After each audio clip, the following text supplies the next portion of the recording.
उसमें कोई बताने वाली बात रही नहीं है। और जैसा कि सर ने बताया कि मैंने 6 क्लास तक पढ़ाई यही की थी। अभी तो उसका स्ट्रक्चर चेंज हो गया है। पहले हमारी 5th क्लास उधर होती थी, 4th तो उधर पढ़े हैं, 3rd क्लास वहाँ होती थी और इतना अच्छा नहीं होता था। यहीं से मैं पढ़ा 6th क्लास में उधर एक ऑफिस साइड टाइप का वहाँ मैंने पढ़ी है। अब मुझे चीज़ें याद रह जाती हैं बहुत, इसलिए मुझे सारी चीज़ें याद है। मैम जो बैठी है तो हर एक मैम की कुछ बातें भी याद है, लेकिन इसमें तो बाद में डिस्कस करूँगा। और मेरे से बहुत की है 1st क्लास आया था मैं यहाँ से, 2nd क्लास तो मैंने पढ़ी नहीं थी। तो आप लोग जो भी बैठे हो तो सबके लिए मेरा एक यही संदेश है कि आप कहाँ से पढ़े हैं ये मैटर नहीं करता है, आपको किस तरीके की एजुकेशन प्रोवाइड की गई है ये मैटर करता है। अब मुझे ऐसा लगता है कि शायद मैं तक्षशिला में ना पढ़ा होता तो आज यहाँ ना पहुँच पाता, क्योंकि शुरुआती एजुकेशन का बहुत बड़ा रोल होता है। और जो बच्चे की उम्र होती है 3, 4, 5, 6, 7, 8 साल, उस वक्त दिमाग बहुत ज़्यादा प्रोसेसिंग करता है। इसका लक्षण इंसान को बाद में दिखता है, लेकिन जो प्रोसेसिंग है वो वहाँ से स्टार्ट होती है। तो उस वक्त में सही टीचर मिलना, सही स्कूल मिलना बहुत ज़्यादा ज़रूरी है। और मैं मतलब सौभाग्यशाली हूँ कि मुझे यहाँ पढ़ने का मौका मिला। उससे भी ज़्यादा शुक्रगुजार हूँ मैं अपने माँ बाप का कि उन्होंने मुझे यहाँ पढ़ाया, क्योंकि उस वक्त में ये काफ़ी फेमस स्कूल था और अफोर्ड करना बड़ा मुश्किल था। और सच ये है कि मैं 6th क्लास के बाद यहाँ से इसीलिए निकला क्योंकि मैं यहाँ की फीस भी अफोर्ड नहीं कर सकता था, जो उस वक्त बढ़कर 200 रुपये होती थी। यहाँ तक कि ममता मैम का मुझे बहुत सपोर्ट था। उन्होंने मुझे हमेशा बोला था कि तुम यही पढ़ो, अगर तुम यहाँ पढ़ोगे तो हम तुम्हारी फीस भी माफ़ कर देंगे। लेकिन मैं बहुत शैतानी करता था कि शायद मेरा दिमाग बहुत एक्टिव रहता था, कभी शांत नहीं रहता था, तो सर मुझसे थोड़े खपा रहते थे शैतानियाँ करता है। लेकिन वही है कि ज़िंदगी में जो भी होता है अच्छे के लिए होता है। शायद 8th में यहाँ से करता और यहाँ के बाद ज़्यादातर स्टूडेंट जहांगीरपुर जाते हैं, तो वो एक मोनोटोनस शायद कुछ हो जाता कि 8, 9, 10 में पूरी प्रोसेस के साथ पढ़ता और फिर कुछ IIT, JEE या मैं भी कोई एक रेगुलर एग्जाम की तैयारी करता। यहाँ से जाने के बाद मैंने अपने गाँव में एडमिशन लिया, वहाँ मैं अच्छी तरीके से पढ़ नहीं पाया। 9th, 10th, 11th मेरा सब कुछ बेकार हुआ। तो फिर 12th जब आया तो एक दिन मैं बैठा था, मैंने महसूस किया कि यार मैं तो पढ़ने में बहुत अच्छा था कि बहुत बदलाव हो रही है, जिसकी वजह से मैं पीछे रह रहा हूँ। तो मेरे पास सारे रिजल्ट थे, 1st, 2nd, 3rd, 4th, 5th, 6th, 2nd तो मैं नहीं पढ़ा था। नॉर्मली मैं यहाँ स्कूल टॉपर क्लास टॉपर रहता था, या क्लास में 2nd पोजीशन पर रहता था। 5th, 6th को मैंने क्लास टॉप किया था, 3rd, 4th में मेरी 2nd आया था, क्योंकि मैंने क्लास टॉप किया था तो शायद कुछ चीज़ कर नहीं पाया। तो मेरे अंदर हमेशा से ये आदत रही है कि मैंने मोटिवेट करने के लिए खुद से बात की है, खुद को ढूंढा है। तो मैं मार्कशीटों को लेकर बैठता था हमेशा और खुद से बातें करता था। अगर मैं 1st में, 3rd में, 4th में, 5th में 85-90% ला सकता हूँ, क्यों ना मैं अब मेहनत करूँ। उसी का परिणाम था कि मैंने 12th में बहुत ज़्यादा मेहनत की है, और जो चीज़ें लोग 2 साल में कर रहे थे मैंने 7 से 8 महीने में की। और उस वक्त मेरी 4.60% आई थी, जो काफ़ी अच्छा माना जाता है यूपी बोर्ड में। और उसकी बड़ी चीज़ थी कि मेरे अंदर एक कॉन्फिडेंस पैदा हुआ कि जो चीज़ लोग 2 साल में करके 60-65 लाते हैं, मैं 7 महीने में करके 1 ऑफ द हाईएस्ट रहा। उसके बाद भी लेकिन चीज़ें नहीं सुधरी। मेरा प्लान था कि IIT JEE जाऊँ, और रेजोनेंस कोचिंग सेंटर है कोटा में, वहाँ का मैंने स्कॉलरशिप टेस्ट क्वालिफाई किया, बट हमारे पास उतने पैसे नहीं थे कि हम दोनों ही चीज़ अफोर्ड कर सकें। मैं डरा नहीं, मुझे लगा कोई नहीं, सपना बड़ा है मेरा तो मैं पूरा करूँगा।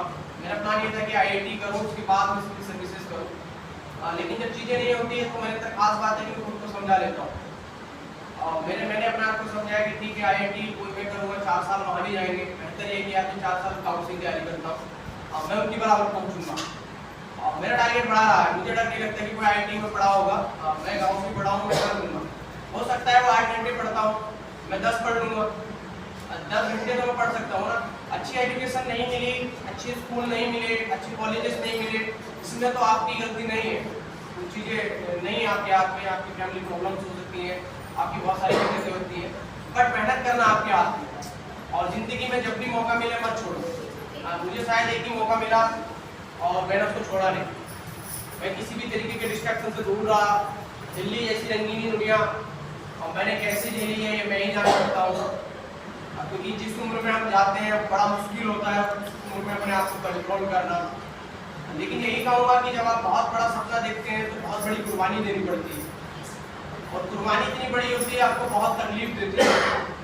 लेकिन जब फाइनल सक्सेस मिलती है तो यकीन मानिए मन करता है कि यार इससे भी अगर बड़ी कोई कुर्बानी होती तो वो भी दे देते।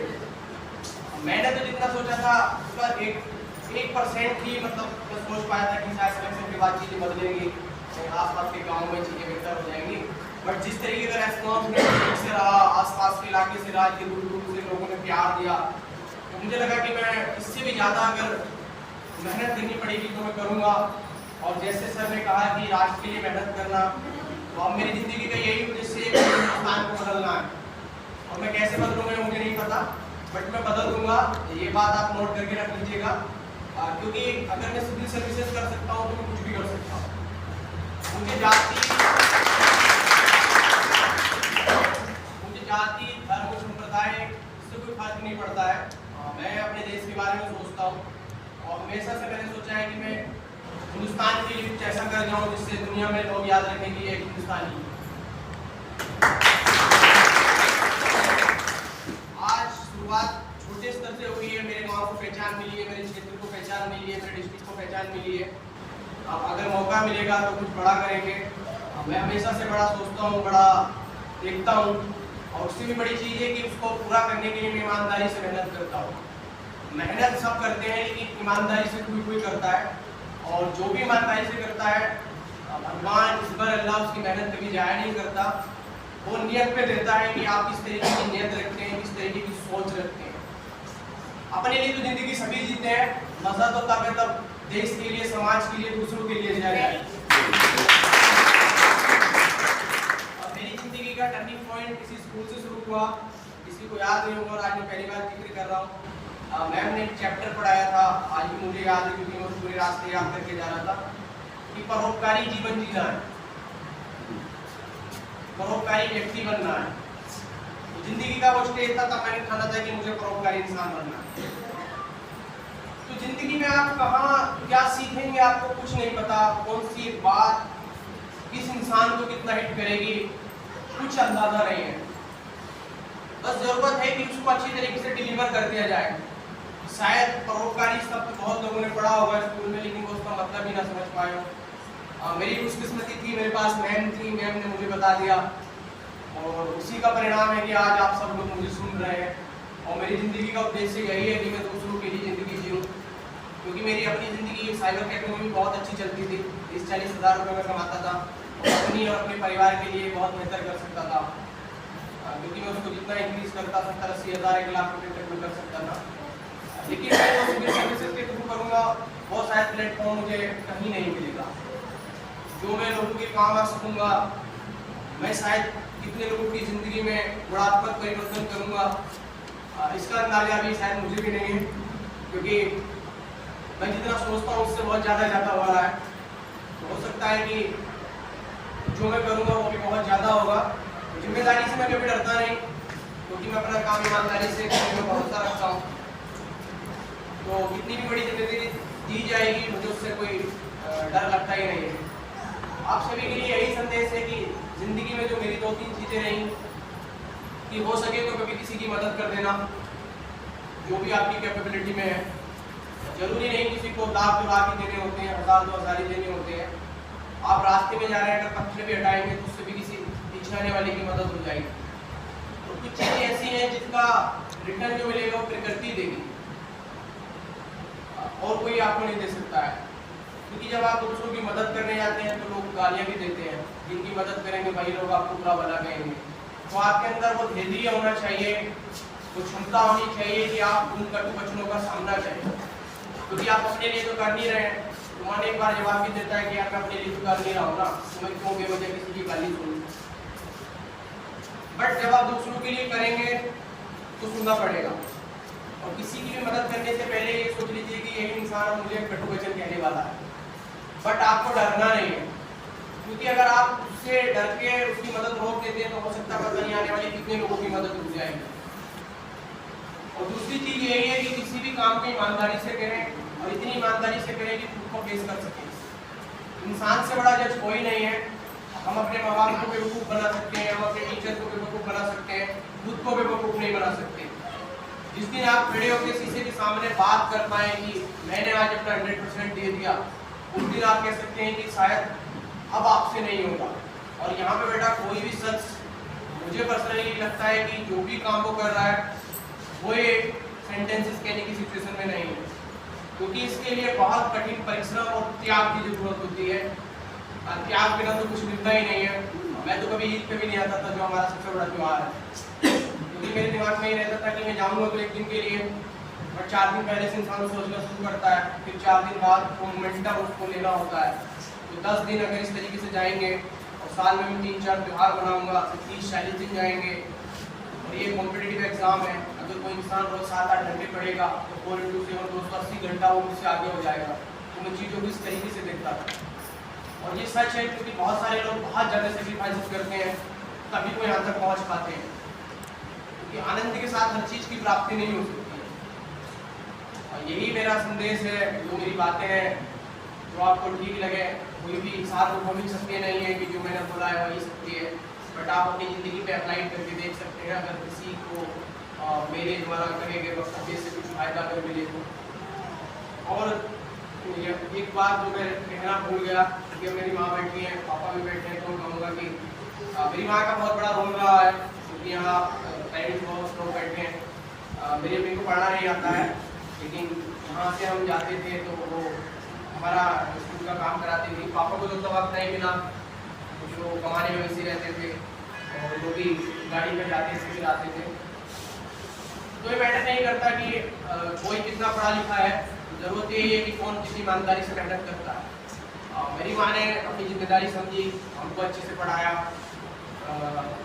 उनको पहले फाइंड भी नहीं करना आता था, अंगूठा ही लगाती थी। फिर जब हम पढ़ लिए तो हमने ही उनको थोड़ा जो भी आता था वो सिखाया। हमने डिबिया की रोशनी में भी पढ़ाई की है, पता नहीं आप में से कितने लोग होंगे। तो अम्मी हमारा हमेशा साथ देती थी, हमेशा मेरे को तैयार करती थी। तो वो सारी चीज़ें हैं जो आज वर्क हो गई। शायद उस मोड पे उन्होंने सपोर्ट ना किया होता तो शायद आप इस जगह ना होते। मेरा जो भी मैंने सूचना है वो मेरे माँ बाप ने मुझे दिया है, मैंने उनसे ही सीखा है। इस तरीके से निस्वार्थ रूप दूसरों की मदद करते थे। वो एक लेवल तक करते थे, मैं शायद अगले लेवल तक चला गया। आने वाली पीढ़ी शायद उस अगले लेवल तक जाएगी, क्योंकि दुनिया का विस्तार तो बहुत अधिक है और बहुत अधिक संभावनाएं हैं हर क्षेत्र में काम करने की। यही है, यहाँ पे जो भी पेरेंट्स बैठे हैं उनके लिए संदेश है कि अपने बच्चों को ईमानदारी के साथ पढ़ाएं, कोशिश करें जितनी उनकी मदद हो सकती है। आप लोग खुश नसीब हैं कि आपको अच्छी एजुकेशन है, तो आप अपने बच्चों को और भी अच्छा बना सकते हैं। मेरे माँ बाप के पास जितनी एजुकेशन थी उन्होंने मुझे उतनी शिक्षा दी और बस थी, बाकी मैंने सीख ली। लेकिन स्टार्टिंग बहुत ज़रूरी होती है और स्कूलिंग वाला पीरियड बहुत क्रूशियल होता है किसी भी लाइफ का।